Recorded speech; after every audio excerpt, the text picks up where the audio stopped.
So recently I was looking at the jury instructions for the Kyle Rittenhouse case and reading through it, and then it dawned on me. Something was missing. Now, I didn't get to see all of the deliberations about the jury instructions, so maybe I'm hoping some of you out there can help me out here. I must be missing this. But whatever the case, it looks to me like Judge Bruce Schroeder almost got that kid convicted unjustly. Hello out there. I am trying to get through.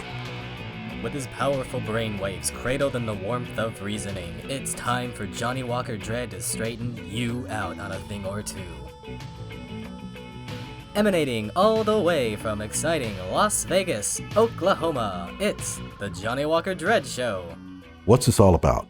Well, these are the instructions to the jury during the Kyle Rittenhouse case, and we can scroll down, and it has opening instructions, blah, blah, blah, not much there of any interest, the kind of stuff in there that you would expect to see in a set of jury instructions. Information is not evidence. Okay, that's fine. The charges, all right. And then it gets to the privilege of self-defense, and this is where things get rather interesting. It first starts off with the state's burden of proof, the fact that the state has to prove it was not self-defense. A lot of lawyers out there, by the way, don't know that, but we do.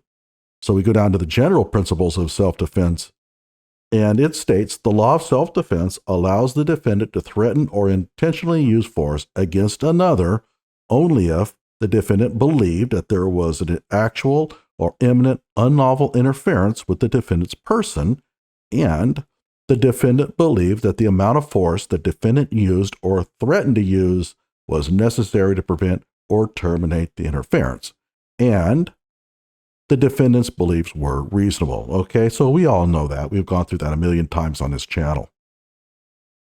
It goes on to say the defendant may intentionally use force which is intended or likely to cause death or great bodily harm only if the defendant reasonably believed that the force used was necessary to prevent imminent death or great bodily harm to himself.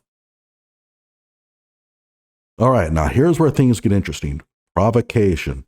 You should also consider whether the defendant provoked the attack, and there was a lot of discussion about that. Let's focus on Joseph Rosenbaum, okay? So Binger spent a lot of time trying to convince the jury that Kyle Rittenhouse provoked Joseph Rosenbaum into attacking him. And it doesn't matter whether you believe or did or not, because that's not the issue here. But whatever the case, the jury has to consider this. Did Kyle Rittenhouse provoke this attack? Okay, it goes on. A person who engages in unlawful conduct of a type likely to provoke others to attack, and let's say pointing your weapon at somebody, could constitute that.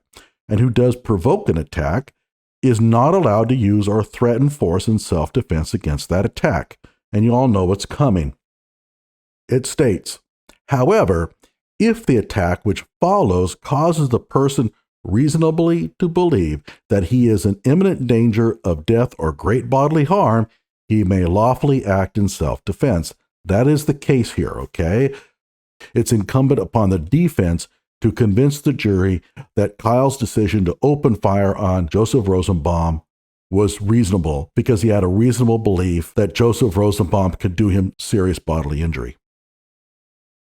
But the person may not use or threaten force intended or likely to cause death unless he reasonably believes he has exhausted every other reasonable means to escape from or otherwise avoid death or great bodily harm. Here's a problem, okay? And some of you may be already on this. Let's suppose that a juror felt that Kyle could have continued running, that he wasn't really required to stop where he did, and that he could have escaped. Then that juror could have convicted Kyle, correct? You may be wondering, well, wait a minute. We went through the statutes. It looked like an open and shut case of self-defense. Now it doesn't look like it. It looks like if a juror really thought that Kyle could have escaped this death by just continuing to run, he should have, and therefore he can be found guilty. So where is the disconnect? Why is it that we were so comfortable with thinking that Kyle was home free? Well, it's because what's not in the jury instructions. And let's go over. Okay, so we go to the statutes. And if you'll notice, this whole clause about Kyle being required to exhaust every other reasonable means to escape from or otherwise avoid death or great bodily harm at the hands of his or assailant is in this section 2 under provocation, which means that if Kyle is considered to have provoked the incident, then this clause comes in, and nowhere else does it say this. But if we go and read a little bit further, it states the privilege lost by provocation may be regained if the actor in good faith withdraws from the fight and gives adequate notice thereof to his or her assailant. The fact that Kyle Rittenhouse withdrew from the fight is obvious. He ran from Jojo Rosenbaum, and obviously he gave adequate notice because Joseph Rosenbaum obviously saw him running. In fact, he was chasing him, and he was also yelling friendly, friendly, but he didn't need to. Okay, so here is the problem I have. Why isn't this in the jury instructions? This is crucial because this statement that requires Kyle to exhaust every reasonable means to escape from or otherwise avoid death or great bodily harm only shows up under provocation. Therefore, according to the jury instructions given to the jurors, Kyle would have been required to show that he exhausted every reasonable means. But if they had been given this instruction, the privilege lost by provocation may be regained if Kyle fled, then Kyle would not have been required to have exhausted every other reasonable means to escape.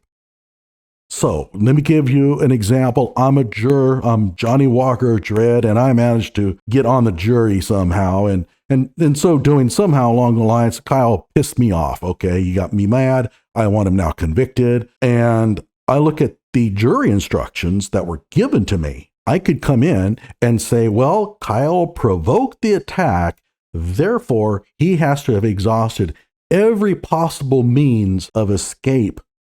And I don't think he did, therefore I think he's guilty. However, if this paragraph of the statutes was included in the jury instructions, I could not do that. Because Kyle withdrew from the attack, he gave adequate notice, that's obvious. Then Kyle regains his privilege of self-defense, which now means that 939.48 subsection 1 becomes operative, and the whole thing about exhausting all possible means does not show up there. I don't get it. Why was this paragraph left out of the jury instructions? I can understand now why the jury took so long, because I think that some of the jurors probably thought that Kyle might have been able to escape Joseph Rosenbaum.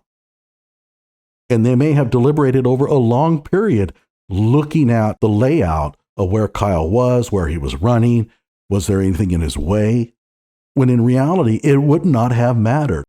Can somebody tell me what I'm missing? Was there something that took place during the jury instructions day that clarifies this?